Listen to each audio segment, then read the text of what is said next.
Please take your seats quickly, ladies and gentlemen. Thank you. Hi guys, welcome to OneMinuteTennis.com. In today's session, I want to talk to you about timing, and I want to show you a fundamental component that is the biggest reason why nearly every recreational player and some very high-level competition players are consistently late on the ball. And I want to show you the simplest of corrections that will mean that you're almost never late when it's within your control. Now, there are two forms of lateness. There is late because of the opponent's fault, where the opponent takes away our time so much that we just cannot cope with it. A few years ago, I was working with Adam Jones, who's now about 600 in the world. And when we were hitting, truly, I was late a lot of the time. But that was because he was hitting the ball so fast. It was so rapid through the court. But there is the biggest form of lateness, and that is when it's my fault. That is when it's your fault. Because it means that you could have got to the ball in time, but you didn't do that. You were actually late. I'm going to talk about the second one because we have to deal with the things that we can control and not the things that we can't control. If you now shadow a forehand stroke, so for example, you take 2 steps and then hit the ball, then what happens is you'll almost certainly make the 2 steps and then take the racket back and hit. But if this is how you prepare, then it's fundamentally flawed because blended with the landing of the split step should be the take back of the racket. So we make the smallest jump in the world and prepare to move. We don't move, we prepare to move, and the racket is back. Same on the backhand side, we prepare to move, and the racket is back. It's essential that the take back of the racket is before or with the movement of the legs. If you're moving quickly, it will be with the movement of the feet. If you're moving slowly or at a normal pace, you see, most of the time on the tennis court, we're not actually running. If we're moving slowly or at a jogging pace, then the take back of the racket should actually be ahead of the feet. But either way, it should never be feet then racket. It should always be racket and then feet. There is one exception to this, and that's if you're sprinting. You see, if you look at running and sprinting and walking, then in walking, there's almost no use of the arms. It's easier to walk without using the arms. In jogging, there's a mild use of the arms. In running, there's a little use of the arms, and in sprinting, moving the arms is essential. It's the difference between running and sprinting. But very rarely are you sprinting on the tennis court. So in every other situation, it should be racket first and feet second.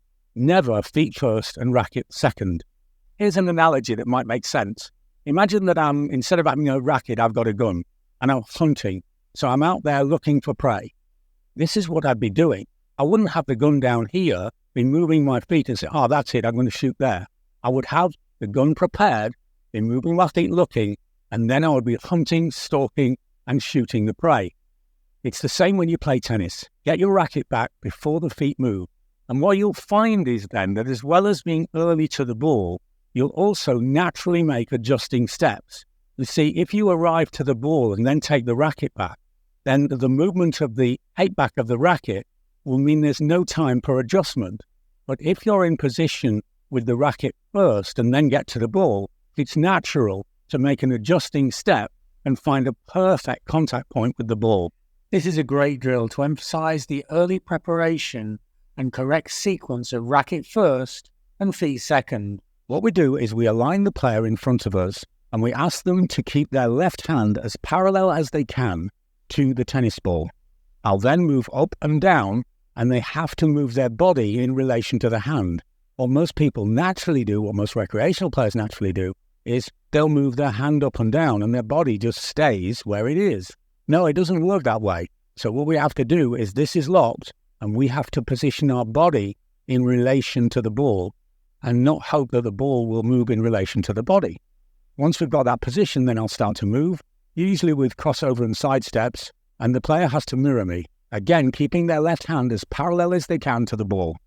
And then we'll start to release the ball, they don't know when, and they have to continue to hunt and stalk the ball until the last possible moment, and then they go into the stroke and play the ball. And if you like our ideas on tennis, have a look at our off-court services. Online, I'm helping players in over 40 countries all over the world with personalized one-to-one lessons and video analysis. Or check out our books on Amazon. We have books on every part of the game. Everything is designed in the books to be a teaching and learning experience. They have very clear explanations and great illustrations. Everything is designed to help you become the best version of yourself. So unless it's the opponent that makes you late, you should never be late again. Remember, racket first, feet second, and you'll have way better timing, way better contact, and you'll play better tennis. Thanks for watching, and see you next time for more unique tennis lessons that really work. And that's, good choice and slow. See you soon.